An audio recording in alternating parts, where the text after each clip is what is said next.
folks, I'm Ashraf Ingora. I'm a language and soft skill trainer, life business and parenting coach. English breakfast with Ashraf में आज हम simple future या future indefinite tense की कुछ exercises करेंगे। इसके पहले मेरे वीडियो में फ्यूचर इंडेफिनिट टेंस पर आप देखेंगे, लेकिन यहाँ एक्सरसाइज से पहले मैं कुछ बेसिक बातें इससे रिलेटेड बता दूं कि फ्यूचर इंडेफिनिट टेंस की हिंदी में जनरल पहचान जो होती है कि हिंदी के वाक्यों के अंत में गा, गे, गी का इस्तेमाल होता है, जैसे आएगा, जाएगा, खेलेगा, दौड़ेगा, देखेगा, सोएगा, चलेगा वगैरह। इंग्लिश में फ्यूचर इंडेफिनिट टेंस की पहचान होती है आई और वी के साथ में शल का इस्तेमाल करते हैं हेल्पिंग वर्ब के रूप में, और बाकी सारे सब्जेक्ट्स के साथ में विल का इस्तेमाल करते हैं हेल्पिंग वर्ब के रूप में, और उसके बाद वर्ब और उसके बाद ऑब्जेक्ट का इस्तेमाल होता है। इसका जस्ट उल्टा भी होता है, आई और वी के साथ विल और बाकी सारे सब्जेक्ट्स के साथ शल का इस्तेमाल होता है जब सेंटेंसेस से थ्रेट मतलब धमकी, वचन मतलब दृढ़ प्रॉमिस, दृढ़ निश्चय मतलब डिटर्मिनेशन, कमांड, ऑर्डर वगैरह का बोध होता है। उसका हम पिछले वीडियो में जो आज आएगा आपको तो उसको देख लीजिएगा।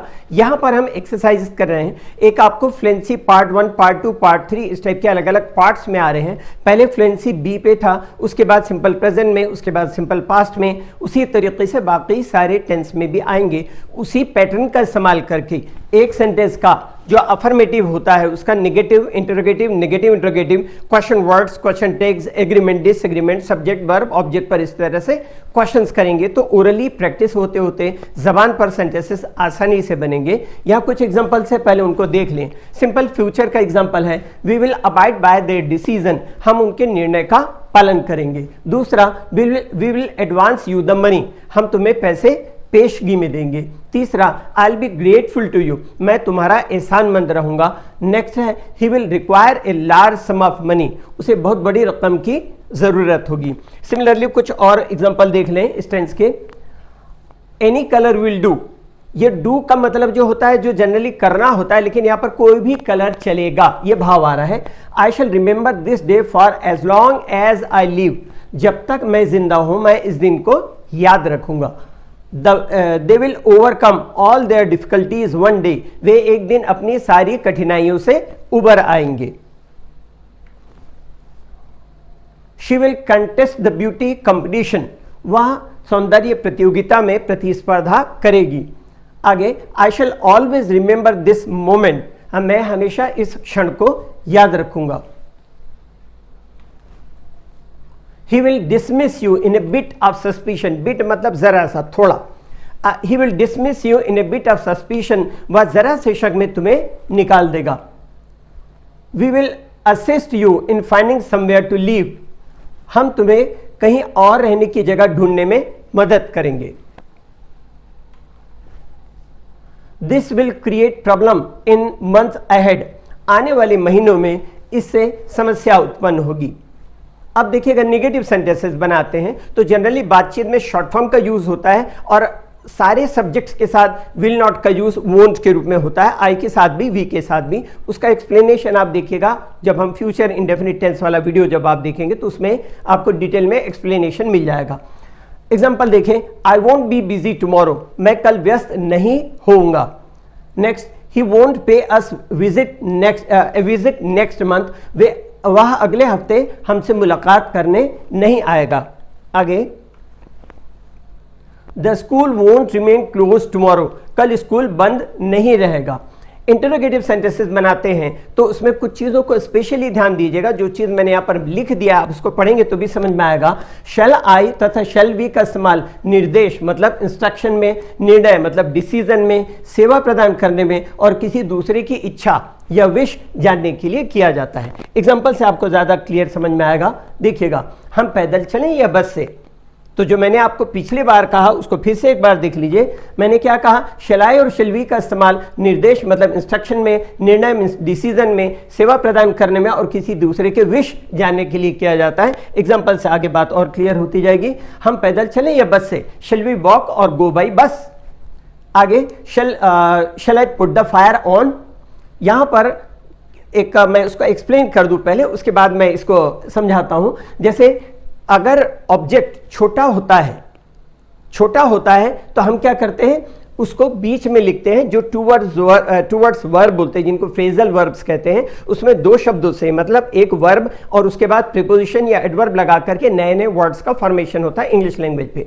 तो छोटा ऑब्जेक्ट होता है तो उसको क्या करते हैं, इस टूवर्ड्स वर्ब को स्प्लिट कर देते हैं और बीच में उस ऑब्जेक्ट को यूज करते हैं। और अगर बड़ा ऑब्जेक्ट होता है तो उसको स्प्लिट नहीं करते, ऑब्जेक्ट को बाद में यूज करते हैं। जैसे एग्जांपल देखें, कॉल हिम इन, छोटे लेटर्स में, हालांकि वो मैंने लिखा है इसको, कॉल हिम इन, हिम को बीच में यूज किया गया क्योंकि ये छोटा ऑब्जेक्ट है। और अगर दूसरा सेंटेंस देखिए इसी में, call in all the guest, सारे मेहमानों को अंदर ले आओ, इस तरह। तो आपके जो एग्जांपल है, shall I put the fire on, तो इसका मतलब होता है क्या मैं आग जला दूं।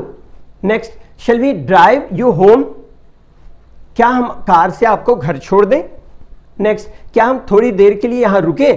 शैल we take a pause here, pause मतलब जनरली आप टेप रिकॉर्डर में भी पॉज देखते होंगे, वीसीआर में भी ऐसे पॉज होता है। तो पॉज का मतलब स्टॉप फॉर ए व्हाइल, थोड़ी देर के लिए रुकना। तो यहां पर होगा shall we take a pause here, क्या हम थोड़ी देर के लिए यहां रुकें। क्या हम उसे राज बता दें। Shall we let him in on, यहां पर सेंस क्या निकलता है, tell him, let him in on, जो हमने कहा लेट इन ऑन ये, तो यहां पर इसका अर्थ क्या निकल रहा है, टेल हिम द सीक्रेट, क्या हम उसे राज बता दें। मैं शुरू करूं या आप करेंगे। सेंटेंस देखिएगा, शैल आई बिगिन और यू विल। आगे, क्या मैं पैकेज को बांध दूं या टेप लगा दूं, क्या मैं पैकेज को बांध दूं या टेप लगा दूं। शैल आई टाई द पैकेज और टेप इट। नेक्स्ट, क्या मैं अपने बाल खुले रखूं, तो यहां पर होगा shall I wear my hair loose, wear loose खुला रखना, ये इसका अर्थ निकल रहा है। Next, shall I fold the paper flat और रोल इट अप, मैं पेपर को चपटे में लपेटूं या बेलनाकार मोड़ूं, ऐसा। क्या मैं उस बक्से को ले जाने में आपकी मदद करूं। Shall I help you to carry that box. Next, हम अलग अलग चुकाएं या साथ में, जो पे करते हैं होटल में या जहां भी जाते हैं तो अलग अलग चुकाएं या साथ में। तो सेंटेंस का इंग्लिश ट्रांसलेशन होगा शेल वी पे सेपरेटली और ऑल टुगेदर।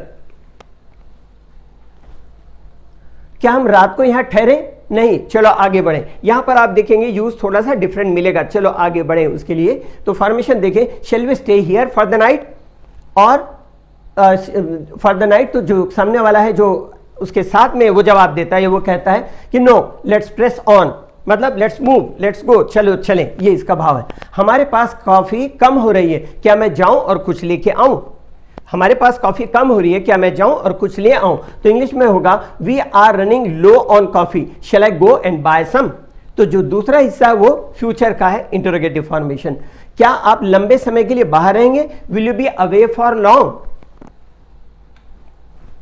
नेक्स्ट, क्या ऑपरेशन से निशान, स्कार बोलते हैं, जो कट का निशान रहता है ना, कट जाता है उसका तो निशान रह जाता है, तो क्या ऑपरेशन से निशान रह जाएगा। Will the operation leave as scar, क्या वे बंधकों को जाने देंगे। होस्टेज बोलते हैं बंधक जिनको रेंसम लेने के लिए, फिरौती लेने के लिए जिनका किडनैप किया जाता है, तो क्या वे बंधकों को जाने देंगे। Will the let hostage loose, let loose का मतलब sorry I said wrong, sentence है will they let the hostage go, क्या वे हॉस्टेज को, बंधकों को जाने देंगे। आगे, क्या तुम मुझे अलविदा नहीं कहोगे। Won't you bid me farewell, तो बिड मतलब कहना भी होता है और बिड मतलब बोली लगाना भी होता है, इस तरह। क्या तुम मेरा पीछा करना छोड़ोगे। Will you stop following me around.